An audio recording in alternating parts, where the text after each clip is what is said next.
भुवनेश्वर बुद्ध मंदिर में लोकार्पण है पुस्तक परिकल्पना। विकलानंदकर मेमोरियल ट्रस्ट आनुकूल्य परिकल्पना पुस्तकर लोकार्पण उत्सव अनुष्ठित हो जाएगी। उत्सव में मुख्य अतिथि भाव में ओडिशा विधि आयोगर अध्यक्ष न्यायमूर्ति विश्वनाथ रथ जोगदे एक संस्कारधर्मी एवं जुगोपयोगी पुस्तक बोली मत व्यक्त कर प्रस्ताव और नीति गुड़िक सरकार कार्यकारी कले देशर विकास रे यथेष्ट सहायक होब बोली कहते। सेपरि राज्यर विभिन्न वर्गर व्यक्तिविशेष पुस्तक को अनुध्यान करी निज निजर मतामत देइछन्ति। डॉक्टर आदित्य महांती इंग्राजी भाषा एवं डॉक्टर नारायण मुदुली हिंदी भाषा परिकल्पना पुस्तक को भाषांतर करिसेंति। सरकार एवं शासन लोकाभिमुखी हो स्वच्छता बजाय रहू कौन क्षेत्र में साधारण लोकटीए करप्शन शिकार न हो से सबको नहीं यही बही उद्दिष्ट बोली कहते प्रशांत।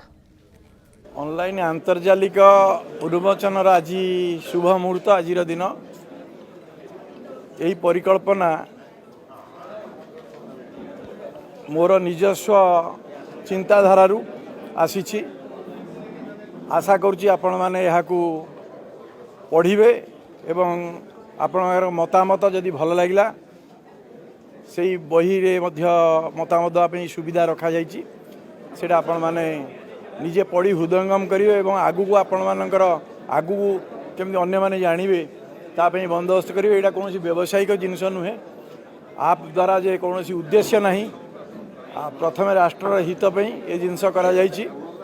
आमर चिंता रही जे दुर्नीति की अटकैया भारी कष्ट एभली नियम तैयारी करा जाऊ जो थी दुर्नीति मन को हो पार ना।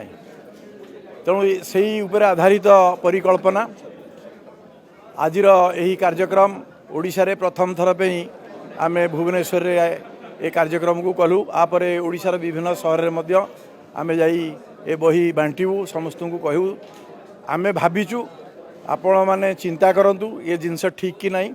जदि ये जिनस ठीक देश रे लागी परिवो ताले आपण माने मध्य डिमांड करंतु। कथारे अच्छी ओडिया रे पिला जदि न काउंची माँ भी क्षीर दौनी तो समस्त को समस्त हितरे ये बही लिखा जाइए।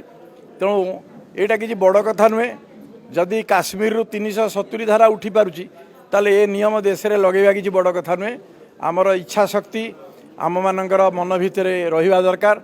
यही बही केमिति कार्यकारी हब आपण मान समस्तंकर सहयोग आम लोड़ुचु। जदि आपंक आम भिडी भल लगा तेब आम चैनल को लाइक शेयर और सब्सक्राइब करने को जमा भी भूलु नहीं।